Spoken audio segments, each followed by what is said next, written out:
Video 3. T-Mobile is hitting me from MacArthur or the state, and this is how they're doing it from the inside using their companies. You know how it is.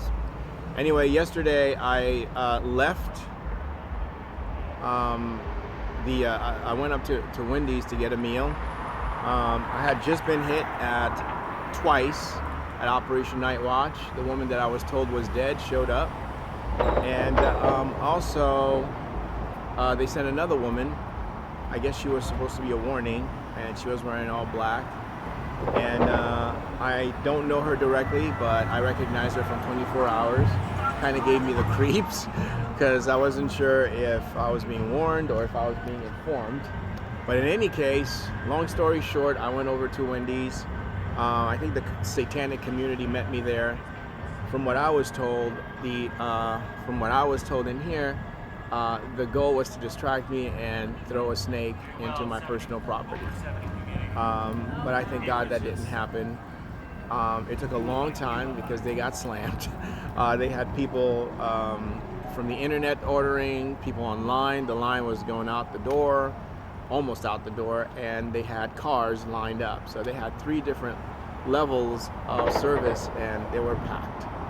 In any case, ate a meal and came back downtown here and used the restroom, and there's a concert, PDX concert live, that's down there at Pioneer Square Park. The Lord had asked me to go and preach the message to them, John 3:16 through 19, and I was given a warning. There was a hit.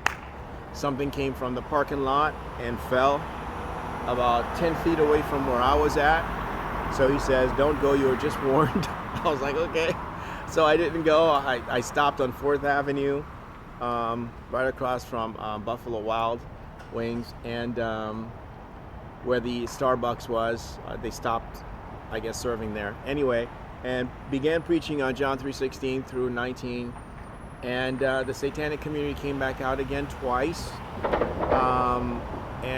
Before the third person could come out, I was directed to Burnside, where I finished the message.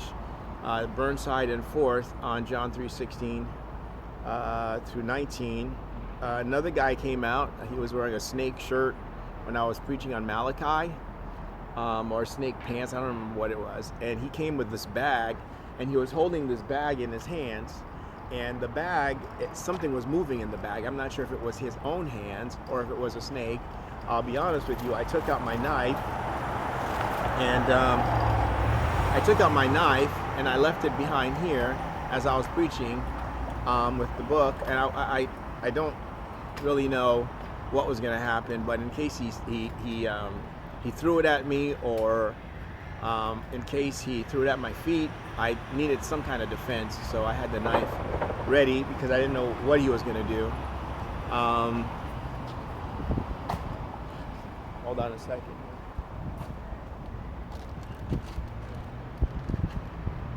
So anyway, long story short, some guy drove by and got really into dousing out the fire and got really sensual into it. It's like,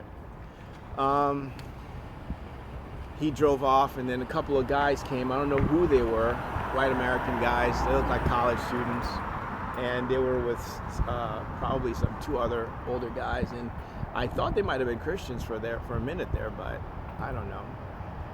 So I preached. It was over. They later on gave me $6 and a taco, and I pitched my tent on Southwest 10th and Main, and went to sleep. Woke up this morning, I was molested and pierced. I was outraged. So from the time that I preached that sermon, I ended up preaching 2 other sermons, and from John 3:16 through 19. I don't think anybody professed faith in Christ, but I'm still thinking New Testament, that go into all the world and make disciples of nations. Not sure what God is doing right now, but, the Word says Jesus Christ is the same yesterday, today, and forever. So you keep me in your prayers, and I'll keep you in my prayers, and I will see you on Sunday morning. God bless.